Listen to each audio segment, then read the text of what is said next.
నమస్తే. Welcome to our channel. నేను విశాలిని. నిన్న మాజీ ముఖ్యమంత్రి జగన్మోహన్ రెడ్డి గారు ప్రెస్ మీట్ పెట్టారు. ప్రెస్ మీట్‌లో కొన్ని అమరావతి మీద కీలకమైన వ్యాఖ్యలైతే చేశారు. ఆ వ్యాఖ్యల్ని యెల్లో మీడియా దుష్ప్రచారం చేస్తుందని ఇప్పుడు పేర్ని నాని ప్రెస్ మీట్ పెట్టి కీలకమైన అంశాలైతే చర్చిస్తున్నాడు. పేర్ని నాని మాట్లాడిన విషయాలు ఏ విధంగా చూడాలి? వీటిపైన డిస్కస్ చేసే ముందు మన ముందు జూమ్ కాల్‌లో ఉన్నారు. కామన్ మ్యాన్ కిరణ్ కుమార్ గారు ఉన్నారు. వారిని అడిగి క్షణం తెలుసుకునే ప్రయత్నం చేద్దాం. కిరణ్ గారు నమస్కారం. నమస్తే. పేర్ని నాని మాట్లాడుతుంది ఏందంటే 164 సీట్లు అధికారం మదంతో మాట్లాడుతున్నారని పేర్ని నాని గట్టిగా కౌంటర్ ఇస్తున్నారు. దీనికి మీరేమంటారు? 2019 నుంచి 24 దాకా వాళ్ళు బూతులు తిట్టడం అసలు అందరూ చూశారు. తర్వాత ఏమంటున్నాడు అంటే రీసెంట్ గా జగన్మోహన్ రెడ్డి పోలీసుల బట్టలు తీసి తంతాను అన్నాడు. అలాగే మొన్న రోజే కూడా పోలీసుల్ని బాయిలో దూకమని చెప్పింది. ఈయనేమో డైరెక్ట్ గా లోకేష్ గారినే మతం ఎక్కింది, మీకు 164 సీట్లు వచ్చేసరికి మీకేం అర్థం కావట్లేదు. మొన్న ప్రెస్ మీట్ లో వైజాగ్ లో మీరు 90 పైసలకి ఎకరం ఇస్తాను అవును ఇస్తాను అన్నారు. అంటే ఏమన్నా నీ సొమ్మా లేకపోతే నీ ఇష్టం వచ్చినట్టు నీ హెరిటేజ్ సంబంధించిన పాలు గాని, పెరుగు గాని, ఐస్ క్రీములు గాని, మజ్జిగ గాని అసలు ఇవన్నీ కూడా మీరు అట్లా ఇస్తారా అని చెప్పి నోటికి వచ్చినట్టు మాట్లాడతా ఇవన్నీ కూడా మీకు సరైన బుద్ధి చెప్తారు ప్రజలు అని చెప్పి మీకు ఇంకా సిగ్గు లేకుండా మీ జగన్మోహన్ రెడ్డి మాట్లాడే మాటలు కావచ్చు, గుడివాడ అమర్నాథ్ మాట్లాడే మాటలు కావచ్చు, అసలు పేరు నాని నువ్వు మాట్లాడే మాటలు కావచ్చు, ప్రజలు అందరూ కూడా చూస్తున్నారు. దాదాపుగా 28 జిల్లాల్లో రాష్ట్రంలో ఎటువంటి అభివృద్ధి జరుగుతుందో ఇటు అమరావతి వైపు గాని, అటు ఉత్తరాంధ్ర విశాఖపట్నం గాని, విజయనగరం గాని, శ్రీకాకుళం జిల్లా గాని, రీసెంట్ గా నెల్లూరులో 6,675 కోట్లు దాదాపుగా చూడండి 200 ఎకరాల్లో ఇంత పెట్టుబడి పెట్టి ఇంత డెవలప్మెంట్ దాదాపుగా రాష్ట్రంలో ఇంత డెవలప్మెంట్ జరుగుతున్నా కూడా ఇంకా మీరు ఇలాంటి మాటలు మాట్లాడతా అంటే ఇష్టం వచ్చినట్టు నోటుకొచ్చి ఒక్కొక్కళ్ళు జైలు పోతున్నారు. ఇంకా రెడ్ బుక్ లో 2-3 పేజీలే.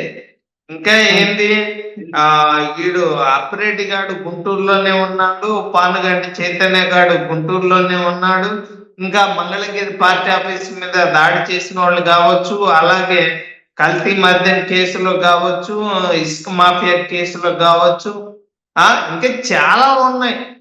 సరిహద్దు రాళ్ల మీద బొమ్మలు వేసుకునేది కావచ్చు, ఎగ్ పఫ్ల గురించి కావచ్చు, గాడ్ల మీద బొమ్మలు వేసుకోవటం కావచ్చు, నువ్వు చేసిన అరాచకాలు అన్ని ఇన్ని కాదు. ఇన్ని చేసిన తర్వాత మీకు 11 సీట్లు ఇచ్చిన తర్వాత ఇంకా సిగ్గు లేకుండా ప్రతిపక్ష హోదా లేదు అని తెలిసి కూడా ఇంక ఏముంది రోడ్డు మీద ఎక్కడ ఆయన మాట్లాడేటప్పుడు పేరు నాని ఆ మీడియా వాళ్ళు ఎవరెవరు ఉన్నారో చూశానమ్మా.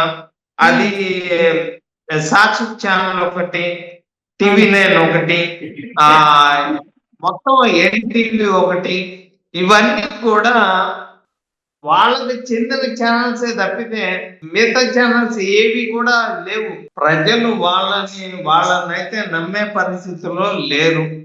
ఎన్ని చెప్పినా కూడా మళ్ళీ ఇంకొక 15 సంవత్సరాలు కూటమి అధికారంలో ఉంటుంది అని చెప్పి అందరికీ తెలుసు. వాళ్ళకు కూడా తెలుసు. వాళ్ళ పార్టీకి చెందిన ఎమ్మెల్యేలు ఎంతమంది TDP పార్టీలో చేరలేదు. తప్పులు చేసిన వాళ్ళంతా జైలుకు పోతున్నారు. ఇంకా మాకెందుకులే ఎంత ఉంటే ఇంకా మన రాజకీయ భవిష్యత్ నాశనం అయిపోయింది అని చెప్పి కూటమిలో చేరిన వాళ్ళు ఎంతమంది లేరు చెప్పండి అమ్మా. కూటమి ప్రభుత్వం ఇంకా 10-15 సంవత్సరాలు మందే ఉంటుందని కూటమి ప్రభుత్వం చెప్తున్నా సరే, ఇటు వైసీపీ వాళ్ళకి టైం దగ్గర పడింది, నెక్స్ట్ మేము అధికారంలోకి వస్తామని ఇప్పుడు పేరుని నాని రీసెంట్ గా ఇప్పుడు మాట్లాడటం జరుగుతుంది. ఏమంటారు? పేరు నాని కావచ్చు, గుడివాడ అమర్నాథ్ కావచ్చు, రోజా కావచ్చు, జగన్మోహన్ రెడ్డి కావచ్చు, కొడాల నాని కావచ్చు, వల్లభనేని వంశీ కావచ్చు, అవును. అనిల్ కుమార్ యాదవ్ కావచ్చు. ఆ హ్మ్. వాడు రీసెంట్ గా బోరుగడ్డ అనిల్ గాడికి మార్పు వచ్చింది.